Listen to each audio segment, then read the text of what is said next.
নমস্কাৰ ছাত্ৰ ছাত্ৰীসকল মই তোমালোকক প্ৰথম ভিডিঅ'ত হৰণ অংক কেনেকৈ কৰিব লাগে তাক শিকালো সেইবোৰ অংক তোমালোকে ভালদৰে কৰিবলৈ শিকিবা তেতিয়া কলন বিধি কৰিবলৈ তোমালোকৰ অতি সহজ হ'ব আজি মই তোমালোকক কলন বিধি শিকাম ক্লাছ 10 ৰ 1.1 ৰ কলন বিধি মই 3 নম্বৰ অংকটো লৈছো ইয়াত আছে 867 greater than 255 প্ৰথমতে এনেদৰে লিখি ল'ব লাগে তাৰ পিছত ইউক্লিডৰ বিভাজন প্ৰমেয়িকা মতে এই লাইনটো লিখি ল'ব লাগে লৈ 867 equal 255 এডাল এনেকৈ পূৰণ চিন দি থবা থৈ 867 আমি 255 এৰে হৰণ কৰিম ইয়াতে পূৰণ চিনডাল দি থৈ দিলো আগৰ হৰণ অংকৰ নিয়মৰ নিচিনাকৈ ইয়াতে আমি দুটা সংখ্যা ঢাকি ধৰিম ইয়াতে আমি দুটা সংখ্যা ঢাকি ধৰিম 2 আৰু কিমান দেখিলো আমি 8 দেখিলো 2 4 গুণে 8 হয় গতিকে যেহেতু 2 4 গুণ 8 মিলি গল গতিকে তোমালোকে 4 বাৰটো নিদিবা কিমান বাৰ দিবা 3 বাৰ দিয়া 3 5 গুণ 15 3 5 গুণ 15 এতে 16 3 2 গুণ 6 6 এতে 7 কিমান যাব 3 বাৰ 7 6 5 হাতৰ 5 গুণ 2 ইয়াত থেকে 0 ইয়াত থেকে 1 বাকি ৰল কিমান 102 ৰল এটা ইয়াতে যে আমি এডাল পুৰাণ চিন দানি থৈ দিছিলো তাতে 3 টো বহাই দিয়া কিমান বাৰ গল 3 বাৰ গল বাকি ৰল কিমান আমাৰ 102 এতিয়া কি কৰিম আমি 102 not equal 0 এনেকৈ লিখিব লাগে তাৰ পিছত কৰিম কি 255 greater than 102 এনেকৈ লিখিব লাগে এটো যেহেতু 0 ওলোৱা নাই গতিকে 102 not equal 0 আকৌ যিহেৰে তুমি হৰণ কৰিছিলা এই ভাজকটো এইবাৰ ভাজকটো ইয়াত কৰি ডাঙৰ বুলি লিখি দিলো আকৌ তুমি এই লাইনটো লিখি লবা ইউক্লিডৰ বিভাজন প্ৰমেয়িকা মতে লিখি ললা লৈ 255 টো ইয়াত বহাই লোৱা সমান চিন দিলো 102 আগৰ নিচিনাকৈ এডাল পূৰণ চিন দি থৈ দিয়া দি এইবাৰ আমি 255 102 ৰে হৰণ কৰিম ইয়াৰে তুমি দুটা ঢাকি ধৰা ইয়াৰে তুমি দুটা সংখ্যা ঢাকি ধৰা 1 আৰু কিমান দেখিলো আমি 2 1 2 গুণ 2 এইবাৰ কিন্তু 2 বাৰটো যাব মইতো এই মাত্ৰ কৈছিলো যে 2 4 গুণে 8 মিলি গলে 4 বাৰটো না যায় কিন্তু এইবাৰ আমাৰ 2 বাৰটো যাব কিয়নো ইয়াৰে মাজত এটা শূন্য আছে যদি মাজত শূন্য থাকে তেতিয়া হলে যোৱা চান্স থাকে গতিকে 2 বাৰ দি চাম 2 2 গুণ 4 2 1 গুণ 2 সোৱালে হৈ গল এক কৰি সৰু ওলালে গতিকে 204 ইয়াতে সৰু সংখ্যা থাকাৰ কাৰণে 0 থাকাৰ কাৰণে আমি 2 বাৰ দি দিলো 5 4 গলি থাকিল 1 আৰু 51 বাৰ গল কিমান 2 বাৰ বাকি ৰল কিমান 51 আগৰ নিচিনাকৈ 51 not equal 0 আকৌ এটো লেখা 102 greater than 51 এই লাইনটো আকৌ লিখি দিম আমি ইউক্লিডৰ বিভাজন প্ৰমেয়িকা মতে 102 লিখা ইকুৱেল 51 আকৌ পূৰণ দি থোৱা 51 এইবাৰ আমি 51 এৰে 102 হৰণ কৰিম ইয়াৰে তুমি এটা থাকা ইয়াৰে তুমি এটা থাকা 5 2 গুণে 10 2 5 যাব 2 1 গুণ 2 2 5 গুণে 10 কিমান গল 102 মিলি গল অংকটো কিমান বাৰ গৈছে 2 বাৰ আৰু ওলাল কিমান 0 বাৰ একেকে এই অংকটোৰ গ হা উ কিমান হ'ব 51 হ'ব কিছুমান ছাত্ৰ ছাত্ৰীয়ে তোমাৰ 2 টো বুলি ভাবে এটো মনত ৰাখিবা কিন্তু 2 টো গখাগু নহয় কোনে গখাগু হ'ব যিমানেৰে হৰণ কৰোতে আমাৰ গণিতটো মিলি গল সেইটোকে আমি গখাগু বুলি কওঁ সেইকাৰণে ইয়াত চাবা এটো লেছ দেন যিমান আছে এটোহে ইয়াতে আমাৰ গখাগু হ'ব ঠিক আছে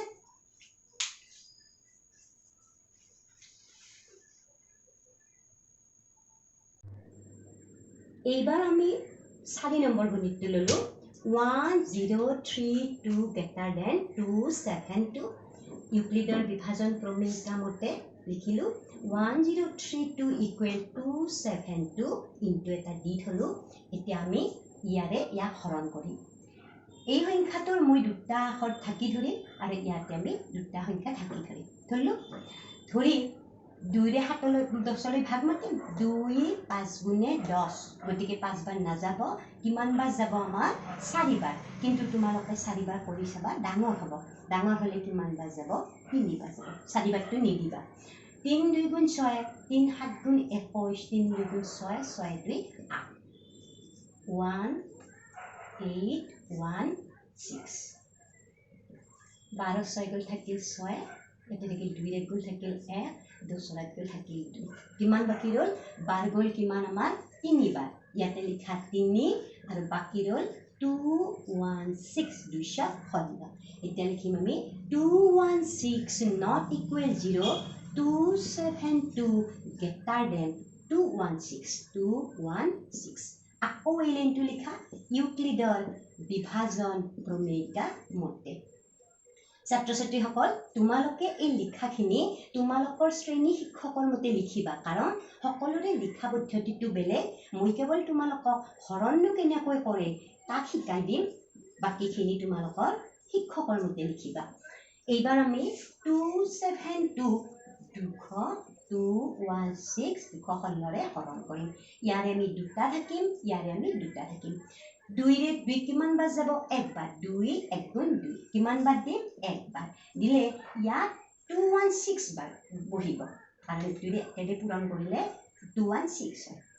12 6 গ'ল থাকিল 6 6 1 গ'ল থাকিল 5 কিমান বাৰ গ'ল একবাৰ বাকি ৰল কিমান 56 আগৰ নিচিনাকৈ আকৌ তোমালোকে লিখা 56 not equal 0 216 greater than 56 56 আকৌ ইলেনটো ইউক্লিডৰ বিভাজন প্ৰমেয়িকা মতে 216 equal 56 এটা পূৰণ দি থলো এইবাৰ আমি 56 ৰে 216 হৰণ কৰিম ইয়াৰে আমি এটা থাকিম ইয়াৰে আমি এটা থাকিম 5 ৰে 21 লৈ ভাগ মাতিলো 5 4 গুণে 20 কিন্তু 4 বাৰ নাযায় নযোৱাৰ কাৰণে আমি এইবাৰ আমি 3 বাৰ দি যাম 3 6 গুণ 18 8 হাতে গেল 1 3 5 গুণ 15 15 তে 16 কিমান হ'ল 16 3 6 গুণ 18 8 3 5 গুণ 15 তে 168 16 8 গ'ল থাকিল 8 ইয়াত থাকিল 10 6 4 গ'ল থাকিল 4 কিমান বাৰ গ'ল 3 বাৰ বাকি ৰল 48 not equal 0 56 greater than 48 ইউক্লিডৰ বিভাজন প্ৰমেয়িকা মতে আকৌ লিখিম আমি 56 equal 48 পুৰা 56 ক 48 ৰে এইবাৰ কিমান বাৰ যাব একবাৰ যাব যেহেতু 4 equal 4 হয় গতিকে একবাৰ গ'ল বাকি ৰল কিমান 8 ইয়াতে গ'ল একবাৰ বাকি ৰব 8 8 not equal 0 48 greater than 8 ইউক্লিডৰ বিভাজন প্ৰমেয়িকা মতে 48 equal 8 into 8 6 গুণে 48 গতিকে কিমান বাৰ গ'ল 6 বাৰ বাকি ৰল কিমান 0 যেতিয়া অংকটো কৰি কৰি 0 বাৰ ওলাব তেতিয়া আমাৰ গসাগু ওলাই গ'ল গসাগু কিমান হ'ব ইয়াৰে 6 নহয় কিন্তু 8 হ'ব ইয়াৰে গসাগু 8 বেছিভাগ ল'ৰা ছোৱালী কি কৰে ইয়াৰে গসাগু 6 বুলি ভাবে 6টো নহয় মনত ৰাখিবা ইয়াৰে গসাগু 8 হ'ব আৰু ইয়াতে চাই ল'বা ইয়াতে যিটো সংখ্যা থাকে সেইটোৱে গসাগু হয় ইয়াতে যিটো সংখ্যা থাকে 8 থাকিলে 8 হ'ব 6 থাকিলে 6 হ'ব হৈ গ'ল অংকটো এইবাৰ মই তোমালোকক 5 নম্বৰ অংকটো শিকাম 2520 greater than 405 ইউক্লিডৰ বিভাজন প্ৰমেয়িকা মতে পাও 2520 equal 405 এটা ইনটু দিলা এইবাৰ আমি 2520 405 ৰে হৰণ কৰিম ইয়াৰে আমি দুটা থাকিম ইয়াৰে আমি দুটা থাকিম 4 আৰু কিমান দেখিলো আমি 25 4 6 গুণে 24 4 7 গুণে 28 গতিকে আমাৰ 7 বাৰ নাযাব কিমান বাৰ যাব 6 বাৰ যাব 6 5 গুণ 30 6 4 গুণ 24 কিমান বাৰ গ'ল 6 বাৰ 30 শূন্য শূন্য 12 3 গেলি থাকি 9 বাকি ৰল কিমান আমাৰ ইয়াতে 90 বাকি ৰল এতিয়া আকৌ আমি 90 not equal 0 লিখিলোঁ फिर 405 greater than 90 লিখিলোঁ ইউক্লিডৰ বিভাজন প্ৰমেয়িকা মতে 405 equal 90 into এইবাৰ আমি 405 90 ৰে হৰণ কৰিম ইয়াৰে আমি 0 থাকিম ইয়াৰে আমি 5 থাকি ধৰিম কিমান দেখিলা 9 আৰু 40 9 4 গুণ 37 9 5 গুণে 45 গতিকে 5 বাৰ নাযাব কিমান বাৰ যাব 4 বাৰ 4 0 গুণে 0 9 4 গুণে 37 কিমান বাৰ হ'ল 10 6 গ'ল 4 কিমান বাৰ হ'ল আমাৰ 4 বাৰ গ'ল আৰু 45 বাকি ৰ'ল এইবাৰ আমি 45 not equal কি লিখিলোঁ 0 फिर 90 greater than কিমান লিখিলোঁ 45 আকৌ ইউক্লিডৰ বিভাজন প্ৰমেয়িকা মতে তোমালোকৰ শ্ৰেণী শিক্ষকে যি দৰে দিয়ে ইয়াতে এনেকৈ নিদিব পাৰে হেনেকৈ লিখিবা তাৰপিছত ইয়াত কি লিখিলোঁ 90 equal 45 into এইবাৰ আমি 45 এৰে কি কৰিম আকৌ 90 হৰণ কৰিম এটা থাকিলোঁ 4 2 গুণে 8 কিমান বাৰ যাব 2 বাৰ গতিকে 2 5 গুণ 10 2 4 গুণ 8 9 হৈ গ'ল মিলি গ'ল কিমান হ'ল আমাৰ বাৰ গ'ল 2 আৰু কিমান বাকি ৰ'ল আমাৰ 0 যেহেতু 0 ওলাল গতিকে আমাৰ অংকটোৰ গসাগু হ'ল কিমান আমাৰ 45 হৈ গ'ল তোমালোকে কেৱল ইয়াৰে হৰণ অংককেইটা কৰিবলৈ যত্ন কৰিবা বাকি অংকটো সহজ যিমান বাৰ ৰয় যিমান বাৰ বাকি ৰয় তাক তোমালোকে not equal 0 লিখিবা আকৌ যিহেৰে হৰণ কৰিছিলোঁ আমি তাক আকৌ ইয়াতে লিখিবা 405 ইয়াত লিখিবা ইয়াতে 90 লিখিবা আকৌ ইয়াতে 90 লিখিবা ইয়াতে 45 লিখিবা মিলি ইয়াতে মিলি গ'ল অংকটো ঠিক আছে এনেদৰে পঢ়িবলৈ যত্ন